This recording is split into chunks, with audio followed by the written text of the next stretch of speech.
Así como hoy les decía que le agradecía a Ana Pilar por habernos dado la posibilidad de tener la participación de Ivonne hoy, debo agradecerle ahora a Ivonne que nos dio la posibilidad de contactarnos con Michelle María Sadler.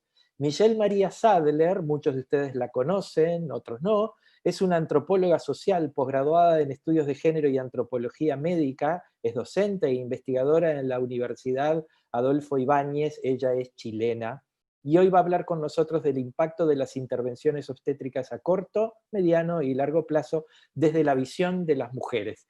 Bienvenida, Michelle, el piso es tuyo. Por favor, tratemos de sacar la imagen de Ivonne que nos quedó ahí para regocijo. Cambio. Muchísimas gracias. Muy buenos días. No sé si me están viendo, porque yo no me veo en la pantalla. Sí, Michelle, está todo bien. ¿Está todo bien? Ya, muchas gracias. Bueno, buenos días a todos, a todas. Muchísimas gracias por la invitación. También a Ivonne, como dijo Bremen recién, por recomendarme para que me invitaran. Y muy contenta de que se dé espacio para este tema tan relevante y que quizás no ha sido protagonista o no ha sido lo suficientemente protagonista durante las últimas décadas, como es la vivencia encarnada de las mujeres, los sentires, lo que ahora escuchando a Ivonne estaba pensando qué paradójico que todo esto que nos muestran, ¿no?, los estudios randomizados y toda esta ciencia, la evidencia científica, sea lo que las mujeres están pidiendo y diciendo hace tanto tiempo. Y por eso hoy día quiero invitarlos a que escuchemos las voces de las mujeres y veamos cuán congruentes son con toda la evidencia y con todo lo que estamos discutiendo hoy día.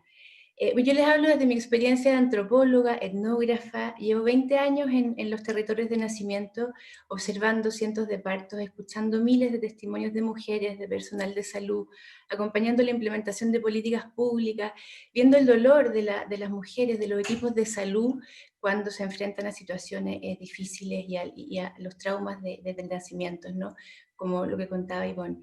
Entonces, como un breve marco, simplemente decir que los Objetivos de Desarrollo Sostenible, la Estrategia Mundial para la Salud de la Mujer, el niño, el adolescente, van mucho más allá de sobrevivir. Sabemos que se habla de prosperar, de alcanzar el máximo potencial bienestar en la vida, no solo para nosotros, nosotras, sino para las generaciones por vivir. Acá la experiencia, la calidad de vida sentida cobra tremenda relevancia, como lo expresan las recientes recomendaciones de la OMS, que miren el nombre que toman, son para la experiencia de parto positivo. Tanto estas recomendaciones como la iniciativa de parto internacional, que reúne a muchas organizaciones de salud, incluida la FIGO y organizaciones de mujeres, ponen al centro del cuidado la experiencia materna y que sea, ¿no?, respetuosa y digna. El marco de calidad de cuidado para las mujeres embarazadas y recién nacidos de la OMS, si se fijan en estas dos columnas, pone con el mismo peso la evidencia, ¿no?, las prácticas, con la experiencia sentida de las mujeres. Y esta experiencia del cuidado incluye la comunicación eficaz entre los usuarios y equipos de salud, la atención con respeto y dignidad, conceptos clave, y el acceso al apoyo social y emocional de su elección. Y si pensamos en la calidad del cuidado, en el cuidado integral, también tenemos que estar mirando su contraparte, ¿no?, su contraparte negativa, que es la falta de respeto, el abuso en la atención, que en la última década ha ganado creciente atención. Desde el año 2010 que tenemos la primera revisión sistemática, ¿no?, que es esta de Bowser y Hill.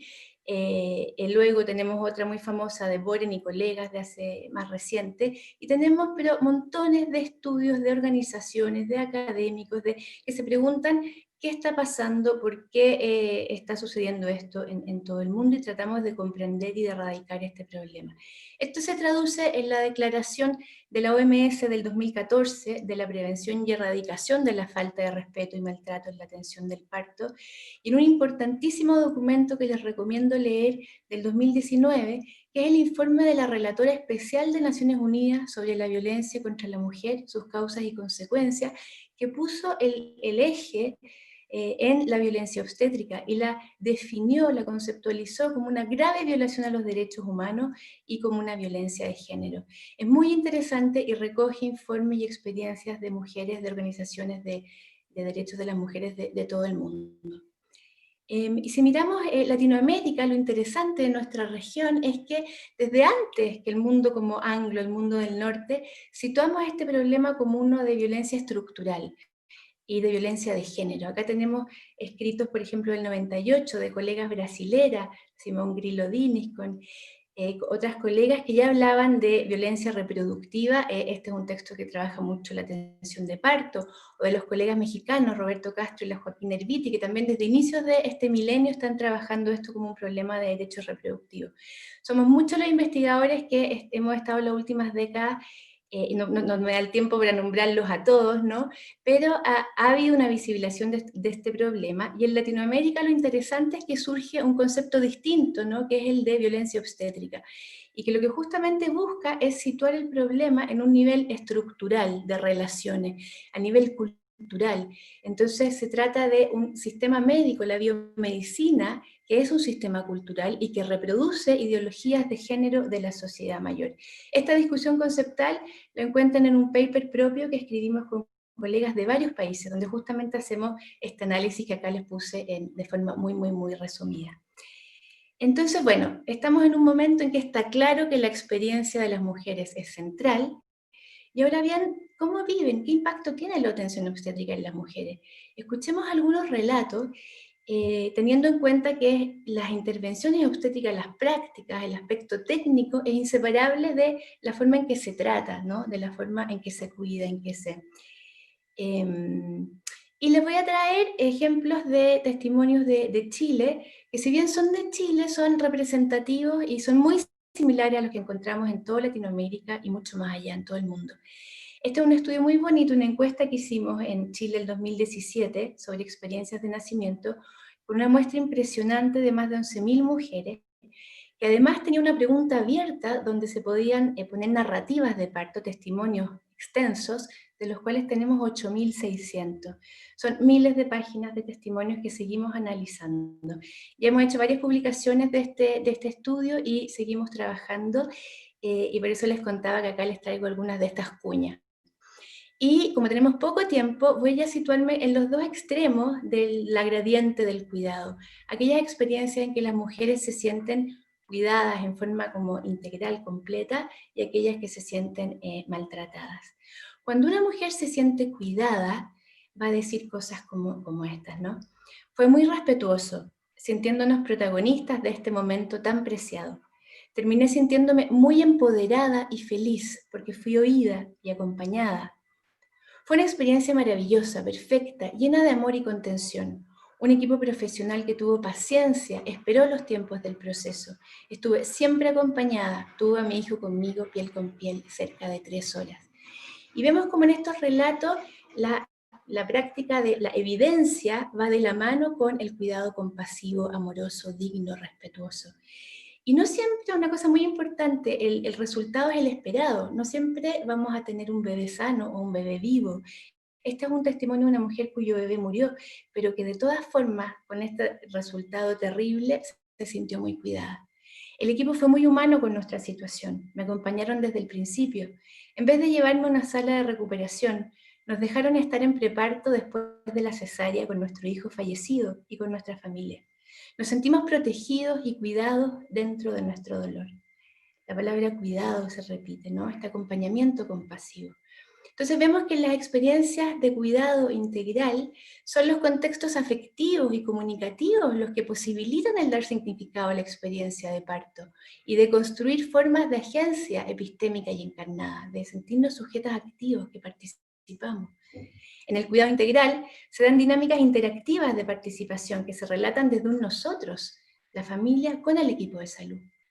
Hay un carácter moral del cuidado, en un sentido existencial, motivado por un compromiso con los demás. Esto contrasta con las experiencias vividas en términos negativos y hasta traumáticos, ¿no? Y acá vámonos al otro extremo. No da el tiempo de revisar todo lo que podríamos decir, pero simplemente ya se ha hablado hoy día de la inducción, se ha hablado de la cesárea, son muchas las intervenciones de rutina que se siguen practicando de forma muy, muy, muy elevada, sin ser necesario. Y pocas veces yo creo que nos detenemos a pensar en el impacto profundo y el daño que pueden causar. Los tactos vaginales, que hacemos tantos más de los que son necesarios, hacen a las mujeres sentirse insignificantes, humilladas. Muchísimos testimonios hablan de que se sintieron violadas, expuestas, donde pasaban muchos estudiantes, estaban abiertas de piernas con personas mirándolas. La restricción del movimiento, la posición litotómica, produce dolor, incomodidad, angustia. Sabemos que no tiene ningún beneficio fisiológico. La maniobra de Christeller, que no debiera practicarse, se sigue practicando y produce también sensaciones de tremenda angustia. Acá una mujer dice, me ahogaba, aún sueño con esa sensación cuando estoy bajo mucha presión. Recordemos al doctor Caldeiro Barcia, quien lo hemos citado mucho hoy día. Hace más de 4 décadas expresó que, a excepción de ser colgada por los pies, la posición litotómica es la peor posición concebible para el trabajo de parto y parto. ¿Por qué la seguimos practicando? Es una tremenda pregunta. ¿Por qué seguimos practicando tan en contra de la evidencia? La episiotomía también tendemos a minimizarla. Los efectos son tremendos en la vida sexual de las mujeres. Producen dolor, incomodidad, dificultad de defecar, de orinar, dificultades para cuidar a los recién nacidos. Producen daños a muy largo plazo. Y acá también les recuerdo palabras del doctor Marsden Wagner, quien fuera director de salud materna de la OMS. En una correspondencia al Lancet se preguntaba, ¿puede el Lancet ayudar a desviar el apoyo de la mutilación genital femenina en su forma moderna, la episiotomía? El doctor Girard le contestaba en otra carta, la aceptación actual de la episiotomía puede estar relacionada en parte con la fuerte renuencia de la obstetricia a la medicina basada en la evidencia. La doctora Olza recién nos mostró el impacto de la separación madre-hijo o de la falta de acompañamiento. Ella dijo claramente, el parto es un evento social y es un evento neurohormonal. Imagínense la pena, el dolor, la angustia que nos produce estar sola y ser separadas de nuestro recién nacido. Una mujer acá nos dice, no sé qué hacer para devolver el tiempo y empoderarme, defender a mi cría, que no nos separen, estar con mi amor sujetando mi mano en parto. Todas estas experiencias, y sobre todo las que se ubican en el extremo más negativo, tienen algunos elementos en común, como que la mujer no se sintió persona, no se sintió sujeto, se sienten como un pedazo de carne, como una mesa, como un mueble, como un objeto. Me sentía como objeto de estudio, como que era una cosa y no una persona. Y podríamos decir, ¿será esto exagerado? Pero no, no lo es, porque si miramos la frecuencia con que se practican intervenciones innecesarias y con la que las mujeres reportan estos sentires, nos damos cuenta de que es un tremendo problema. Esto de nuevo son resultados de nuestra encuesta, pero es muy preocupante como ver cómo en las últimas décadas ha ido aumentando, por ejemplo, el monitoreo fetal continuo, el uso de oxitocina sintética, como ya mostraron las cesáreas y muchas otras prácticas que son muy desaconsejadas y que además se encadenan en esta cadena de intervenciones que producen, ¿no?, como sabemos, la necesidad de más y otras intervenciones. Además, eso también es de nuestra encuesta, esto es de los últimos años, las mujeres que se sintieron omitidas, acalladas, ¿no?, llegaron a un 43% en salud pública, a un 20% en privada. Las que sintieron que no tuvieron información sobre los riesgos y beneficios de las prácticas obstétricas, a un 70% y 52%. Las que fueron privadas de acompañantes en momentos antes o durante el parto, a un 60% en salud pública y a un 20% en privada. Esto nos muestra dos problemas. Uno, la alta, ¿no es cierto?, frecuencia de estas, comillas, malas prácticas, pero además que las experiencias negativas son particularmente agudas para las mujeres en posiciones marginadas de la sociedad, como ya lo sabemos. Y las mujeres más vulneradas, las que debiéramos estar cuidando más para que sean capaces de cuidar, somos a la vez las que menos cuidamos en la atención del nacimiento. ¿Cómo quedan estas mujeres? Mi vacío era enorme. Tardé 14 años en tener otro hijo. Solicité cesárea programada para no pasar por un parto nuevamente. Nunca más en mi vida quiero tener un bebé. Siento que me marcaron para siempre. El daño a mi persona fue irreversible. La herida queda muy abierta para siempre. Se graba en la memoria del parto de nuestros hijos, la cual es imborrable. Esto de lo que nos hablaba la doctora Ivone Olza. Es imborrable, es muy difícil recuperarse de esta experiencia. En las experiencias vividas como traumáticas se pierde la confianza en el mundo y en los demás. Se pierde el reconocimiento de que somos sujetos interdependientes. Una experiencia traumática va frecuentemente seguida de miedo, pesadillas, trastornos de ansiedad, depresión, estrés postraumático, con efectos que pueden ser devastadores en la capacidad del cuidado del recién nacido. Los síntomas de estrés postraumático tras el parto pueden influir negativamente en las percepciones maternas de los bebés, con implicaciones potencialmente adversas para el desarrollo de la relación madre-hijo, como muestran muchos estudios, entre ellos este. Y si pensamos cuántas mujeres sufren trastornos de este tipo, diversos estudios nos muestran que alrededor de 1/3 de las mujeres tienen algún síndrome parcial o incompleto de estrés postraumático, lo cual llega a, en distintas revisiones sistemáticas, ¿no? Como dos que les presento acá, de entre un 3 y un 4% de las mujeres cuadros de estrés postraumático completo, entre un 16 y 19 en muestras de mujeres de alto riesgo, lo cual se hace mucho más alto aún cuando son emergencias obstétricas. Por ejemplo, acá hay un estudio de Francia con mujeres con histerectomías de emergencia por hemorragia posparto, donde el 64% tuvo síntomas elevados de estrés postraumático. A la reflexión que los invito es a pensar en qué factores llevan a esto, que vimos el exceso de intervenciones, los malos tratos. Acá les muestro que el metaanálisis de Ayers, Bond, Bertulis y Bigma muestra que después de la depresión durante el embarazo, el factor que se asoció más fuertemente con el trastorno de estrés postraumático fue el miedo al parto. ¿Por qué tememos al parto las mujeres? ¿Es algo que traemos nosotras? ¿No es cierto? Porque muchas veces se dice, oh, son miedosas, no tienen capacidad de soportar el dolor o de liderar o tolerar el estrés, no tienen... Pero pensemos en nuestras propias experiencias negativas anteriores de parto, las de las mujeres que nos rodean, de nuestras madres, hermanas, familias, amigas. Pensemos en la construcción cultural del parto como un evento riesgoso, dolorosísimo, con el cual casi no podemos lidiar. En la construcción patológica de lo femenino que prima en nuestras culturas. Y preguntémonos cómo no tenerle miedo al parto, o sea, sería la pregunta inversa, ¿no? Entonces podríamos reconfigurar mucho de ese miedo al parto, reformularlo como miedo a los abusos durante la atención, al exceso de intervenciones obstétricas, a los tratos, al abandono, a la soledad, a ser tratadas como objetos. Por otra parte, ¿cuántas emergencias obstétricas son el resultado de la cadena de intervenciones y de prácticas no basadas en evidencia? Si vimos que ese 64% de mujeres en ese estudio tuvieron trastornos graves, ¿no? Por una histerectomía, ¿cuántas de esas histerectomías fueron necesarias? ¿Cuántas cesáreas son necesarias? Todo lo que hemos venido conversando hoy día. Así que bueno, insistir en la importancia de trabajar en la evidencia y de recuperar el protagonismo y el cuidado en un sentido integral, en un sentido amoroso, compasivo, moral, como decíamos. Es imperativo poner el foco en la calidad integral de la atención, la experiencia de mujeres, bebés, familias. Además, y acá no alcanzo a tratar este tremendo tema que es el cuidado de los equipos de salud. ¿Cómo estamos cuidando a los equipos de salud? ¿Qué hacer para también cuidarlo y que sean capaces de cuidar?